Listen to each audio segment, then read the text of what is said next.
So hello guys, welcome back to my new blog. કેમ છો બધા? આઈ હોપ તમે બધા મજામાં હશો.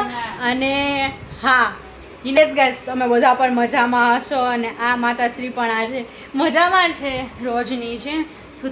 સો યસ ગાઈઝ, આજે છે બધાને ખબર જ છે અને તમને મારા ટાઇટલ ઉપરથી ખબર પડી ગઈ છે કે આજે છે મધર્સ ડે. સો યસ, આપણા માતાશ્રીને પણ અહીંયા જો માતાશ્રી, happy mother's day. Thank you. So guys, અત્યારે થોડુંક આ છે ને ઓકે, મને ગાઈઝ પિમ્પલ થયા છે, તમને દેખાતા હશે. યસ ગાઈઝ, આ થોડુંક અત્યારે મેં બ્લોગમાં લાગ્યું. ના હા જોતી ના. સો ગાઈઝ, મેં તો એને મધર્સ ડે વિશ કરી દીધું છે સવારનું. આ વ્લોગમાં આવવા માટે મેં અત્યારે પાછું કર્યું, તો તમને થોડું રૂખું સૂખું લાગતું હોય છે, કારણ કે મને જાજુ ફેક બનતા નથી આવડતું. क्या बात है सर, क्या बात है सર, क्या बात, ये बात है. યસ, હેપી મધર્સ ડે મમુડી. Thank you. યસ, તો માતાશ્રી પણ બહુ જ સરસ રીતે આજે તૈયાર થયા છે. દેખાડો. યસ, સો આજે છે મધર્સ ડે. જો કે મમ્મીનો કોઈ દિવસ એવો હોતો નથી, મમ્મીથી જ દિવસ હોય છે, હે ને? સો યસ, મમ્મીનો બધા જ દિવસ હોય છે. સો બસ તમે એને સરખી રીતે ટ્રીટ કરો છો, કે હું તો નથી કરતી, રોજ એને હેરાન કરું છું. છો બધા ટ્રીટ કરો જ છો. ટ્રીટ યે. चेन्नई से जासू बेंगलोर, बेंगलोर से जासू અમે વીરપુર, વીરપુર થી આવશું અમે કન્યાકુમારી, કન્યાકુમારી થી આવશું ભાદર ડેમમાં. એ પાણી છે, પછી એકવાર હું ડૂબી ગયો તો. સો ગાઈઝ, આ પપ્પા ડેમમાં, ડેમ જ કહેવાય ને એને, ડૂબી ગયા હતા. એની આખી સ્ટોરી છે. એની આખી સ્ટોરી છે. હું તમને ક્યારેક નિરાતે એને ટાઈમ હશે ત્યારે હું તમને આખી સ્ટોરી કહીશ. કાલે આવી જવું હોય તો આવી જજો. કાલે મહાદેવના દર્શન કરવા આપણે આવવાના છે. મુખ્યમંત્રી સોમનાથ જવાના. સોમનાથ આવવાના છે કાલે. નરેન્દ્ર મોદી બહેનોને સારું દેશે.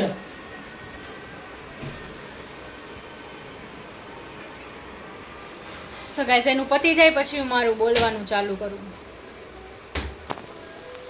સોમનાથની બાળા છે. સો યસ ગાઈઝ, જેટલી પણ મમ્મીઓ છે, જેટલી પણ દુનિયામાં, એ બધીને હેપી મધર્સ ડે. અને થેન્ક યુ પણ. Thank you. તને નહીં, હું થેન્ક યુ કહું છું કે એ લોકો આટલું આપણી માટે રોજ કરે છે. હે ને? નથી કરતી? કરે છે. તો ગાઈઝ, એ પણ એક થેન્ક યુ ડિઝર્વ કરે છે. સો પ્લીઝ તમે પણ તમારી મમ્મીને થેન્ક યુ અને સોરી પણ કહો, હે ને? હશે દાંતકા કાઢે. બસ અમે ક્યારના રેડી થઈ ગયા છીએ. જો કે હું એટલી રેડી નથી. પૂરું ને તુજી બ્લોગ જવાની ફિરાકમાં એ જો ગાઈઝ, જો જવાનું હાંડું છે. નથી હાંધું હવે. સો હવે હું કંઈક ઓછું બોલું છું, કારણ કે મને એવું લાગે છે ને હું એકને એક રિપીટ કરું, કારણ કે મને ઓલા મારા બ્લોગનું જ્યારે છે ને કંઈ મારા વ્લોગિંગને વરસ થઈ ગયું, કે હું વરસથી બ્લોગ બનાવું છું. અને क्या बात है सर, क्या बात है सर, क्या बात, ये बात है. એમાં ત્રીજો ચોથો વ્લોગ જ પહેલી વાર મેં બનાવ્યો, એમાં જ મધર્સ ડેનો હતો. તો મને એવું લાગે કે હું એને રિપીટ કરું છું, એને રિપીટ મારી સાથે થાય છે, મને એવું લાગે છે, એટલે હું થોડુંક ઓછું બોલું છું. બાકી આની માટે જેટલું બોલો એટલું ઓછું છે. નથી બોલતી કંઈ? તું કંઈ કહેવા માંગીશ? નહીં તમે ત્રણ છો, પછી મારે શું બોલવું? તમે તો કેવી છો? યાર, આ વ્લોગ બહુ યાર, મારો ખબર નથી આ વ્લોગ વાર કઈ દિશા તરફ જાય. बात तो सही है. दौड़ा તમે ત્રણ નહીં કર્યું છે. યસ ગાઈઝ, મમ્મીએ અમારી માટે ઘણું બધું કર્યું છે, કારણ કે તમને બધીને ખબર છે અમે 3 સિસ્ટર છીએ. સો પેલી આવી હોય ત્યારે ઓકે કે ના છોકરી આવી પેલી છે તો બધા એક ખુશ જ હોય. પછી બીજી આવી હોય ત્યારે તો જ્યારે બીજી આવી હોય ત્યારે અને ત્રીજીમાં તો નાય જ નાખવાનું. તો પણ મમ્મીએ એ બધીનું સાંભળ્યું, કારણ કે તન છોકરીઓ હોવી એ આજના સમાજ માટે થોડું. મમ્મી એના બધીના તાના સાંભળ્યા હતા નહીં કે તન એમાંય હું ત્રીજી આવી એટલે તો હા ગાઈસ હું ત્રીજી છું. મોસ્ટ ઓફ ને ખબર જ હશે. આઈ એમ ધ લાસ્ટ ચાઇલ્ડ. गजब बेइज्जती है. ગજબ બેઇજ્જતી હે મમ્મી. તને જો તું આવું સાંભળી લેસ યાર, મને કે આ આવી હુકા એ બસ એ કર્યું છે 3 તો દીકરા જેવી હોય. ના એ ત્રીજી છે એનાથી નસીબદાર નસીબ ખુલ્લા સો યસ ગાઈઝ એટલું બધું મમ્મીએ સાંભળ્યું. પ્લસ પપ્પા તો આખો દિવસ હા દુકાને જતા. એમાં મમ્મીએ તંદનને સંભાળી મોટી કરી, કારણ કે પપ્પા તો ઓબ્વિયસલી બધીના પપ્પા જતા જ હોય તો બસ એ આખો દી હોતા નહીં. બટ મમ્મીએ અમને બધાને, કારણ કે તન છે એક સાથે એટલે ઉછેરવામાં પણ થોડોક પ્રોબ્લેમ પડતો, પણ એ બધીને તને સરખી રીતે ઉછેરી છે, મોટી કરી છે નહીં સારા સંસ્કાર સાથે. યસ ગાઈસ મોટું કરવું એ કંઈ મારા મતે એટલું અઘરું નથી હોતું, બટ સારા સંસ્કાર દઈને સારું સિંચન કરીને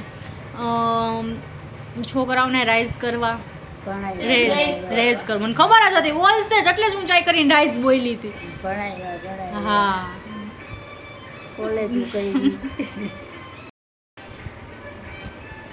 તો happy mother's day. Thank you. મારે ઓલું ગીત ગાવાનું હતું. ક્યું આઈ લવ યુ ઓલું ગા. મમ્મી. ક્યું તું કિતની અચ્છી હે. હા, બસ ઈ કોપીરાઇટ લાગશે તો કઈ ન લાગે. ગમે. કોણ આવ્યું? ઓકે એના ઓલે તારા વગાડને ગીત મારે ગાવું છે. I love you mummy my sweet sweet mummy. મને આખું નથી આવડતું. My make me happy when I am sad you in my ના you inside my heart. You will allow you with me when I am sad. So guys, can you આજ આખો દી ગીત ગાઉં છું કે I love you mommy my sweet sweet mommy you make કાપી નાખું છે સ્વાતિ કાપી નાખજે સ્વાતિ તને આવડે છે કાપવાનું. A few moments later. આવે હા. સો ગાઈઝ મમ્મી એનો ખજાનો ખોલીને બેસી ગઈ છે. આટલું બધું સ્ટફ એની પાસે છે. આ તો હજી ઓછું એમ નહીં મમ્મી, હજી હે અંદર ગઈ. અને આ હજી ડબ્બામાં છે. અને આ એની બહુ જ મસ્તની બહુ જ મસ્ત છે. અને આ ઉજ્જૈનથી લીધી હતી. બહુ જ મસ્ત છે. આમાં કદાચ નહીં પ્રોપર દેખાતી હોય. બહુ જ મસ્ત છે.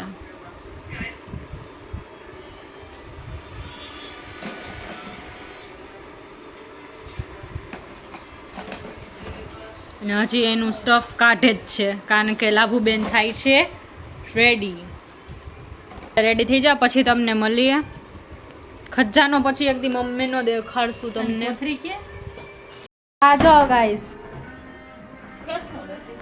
ફેસ નો લો કયો મજૂર હે ખબર ન પડે એમ. મધર્સ ડે ઉપર મને હિના દીદી હમણાં જ કીધું કે કોકે હે ને સ્ટોરી મૂકી હે, રીલ મૂકી હે, એમ કે હે ને આ મધર્સ ડે ઉપર આ મારા ચપલા ધોઈ નાખજો તો, મારા નથી પણ 2 સ્ટોરી સ્ટેટસ ઓછા મૂકો પણ મમ્મીને કામ કરાવો. તો આજે હિનાબેન ને મેં હા મેં જીમમાં ઉપાડ્યો તો મેં ને હિનાબેન. અમારો લુક જોવા જેવો નથી.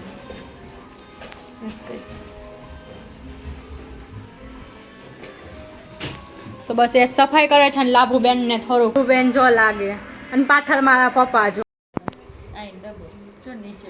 સો ગાઈસ હજી અમે અત્યારે રેડી નથી થયા. અટાણ નહીં, હજી પેલા નેન પોલિશ ને બધું કરી લેવા દે. કપડાં તો સારા છે, બંગડી પહેરી લેવા દે. સો ગાઈસ બ્લોગ ઉતાર, પછી વ્લોગ ઉતારું. બંધ કરી દે. યસ ગાઈસ તો આજ સન્ડે છે, સો મેં હજી નાયું નથી. આવું કહેવાય નહીં બટ હું કહું છું. ખબર ન પડે તું કે એ મમ્મી આટલા ને ના પાડ કે હમણાં પછી ઉતાર. જોજે હમણાં તને ક્લિપ દેખાડું. સો યસ ગાઈસ તમને રેડી થઈને જ મળી આવા મહેમાન નથી મળી. હા તો કરે તું તું કરમાં તો માં તો કરે, માં હા માં તો કરે.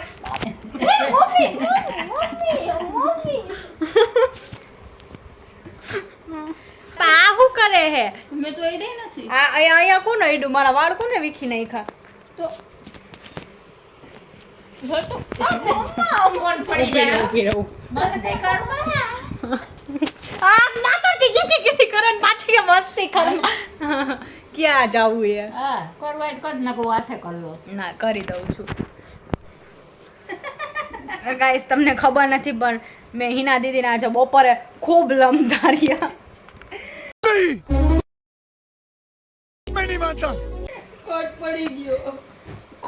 પડી ગયો, બાટલો ચડાવવો પડ્યો, ઉભો લોહીનો પડી ગયો અને પણ વાસણ કરાવવા પણ ન આવી. મારો વારો નતો ગાઈસ. એક તો હે ને અઠવાડિયામાં એકવાર વાસણ કરવા હોય અને એમાં કઈ વાસણ કરવાનું હોય. હું તો બહુ કોટ પાડી દીધો મને. દેખાડ આઈડિયો કોટ પડ્યો જો. ક્યાં કોટ છે? આઈડિયો. હા The next day.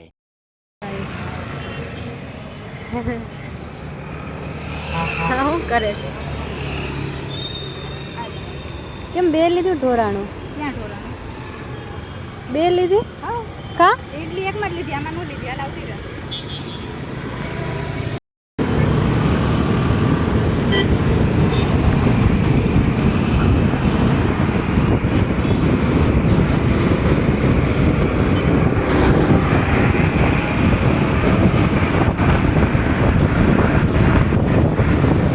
તો યસ ગાઈસ અમે નીકળી ગયા હતા ત્યારના. અત્યારે રિટર્ન બી થયો છે.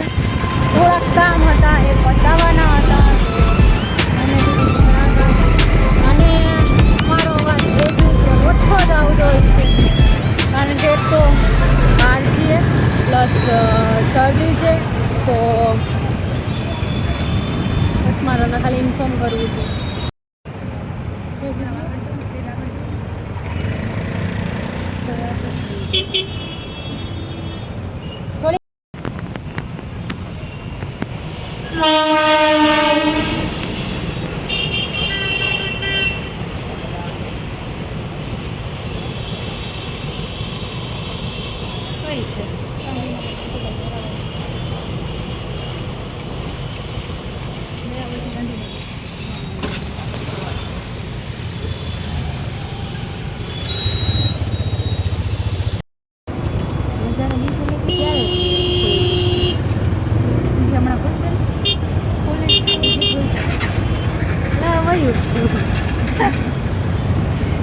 One eternity later.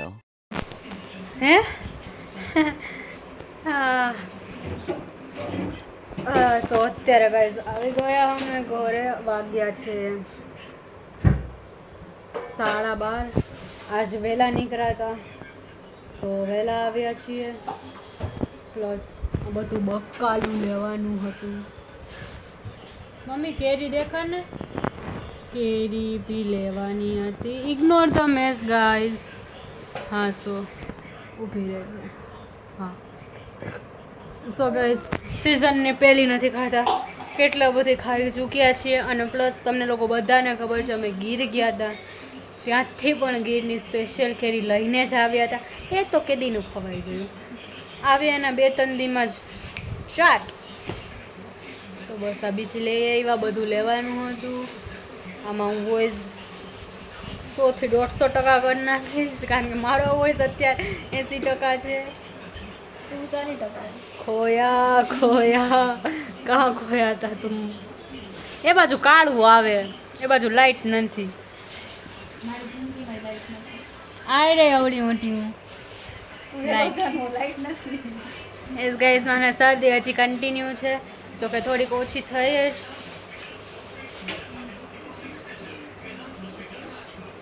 એ બાજુ મારે રીલ શૂટ કરવી હોય ને તો ઓછી લાઈટ આવે.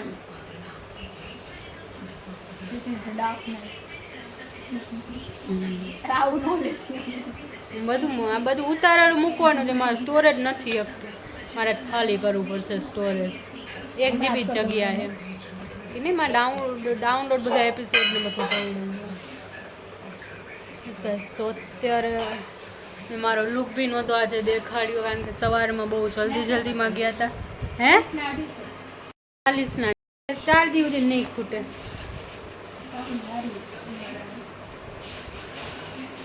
હારી એટલી બધી દઈ દીધી, કડવી નહીં હોય ને. તો ગાઈઝ એક તો આપણે બકાલામાં ખબર ન પડે તો બી લઈ આવ્યા છીએ અમે, પણ જોકે અમે જ ઘણી વાર લઈ આવ્યા છીએ, તો એમ તો બધી પૂછી વળે એમ છે. આપણે આની પહેલાં ગયા હતા ને કોરોનામાં ગયા હતા, કેમાં ગયા હતા? ના, પપ્પાને પગ પાક્યો તો ત્યારે ગયા હતા. પગ આંખ પગમાં ગયા હતા, બેયમાં ગયા હતા. મેં એ શૂટ નથી કર્યું કારણ કે નહીં સંભળાય તમારો પાછળનો અવાજ. તો એ જ ગાઈસ, જાજુ હું અત્યારે બોલી શકું એમ નથી, મારી કેપેસિટી પૂરી થઈ ગઈ છે. મારે જસ્ટ કહેવું હતું કે અને થોડુંક કામ હતું એ પતાવવા ગયા હતા, ખાવા ગયા હતા. એન્ડ જોઈએ બપોર પછી શું પ્લાન છે, ઘરે રહેવાનો પ્લાન થાય છે કે બહાર જવાનો પ્લાન થાય છે. જે પણ હોય હું તમને અપડેટ કરીશ. મળું પછી થોડીક વાર. આ વ્લોગમાં આટલું જ હતું. જો તમને મારો બ્લોગ સારો લાગ્યો હોય તો પ્લીઝ લાઈક કરો, શેર કરો અને સબસ્ક્રાઈબ કરવાનું તો ભૂલતા જ નહીં. યસ બસ આજે આ જ હતું. તો મળીએ નવા વ્લોગમાં, ત્યાં સુધી આવજો, Tata bye bye, take care. And લાસ્ટમાં જય શ્રી મહાકાલ. મળીએ નવા વ્લોગમાં, બાય.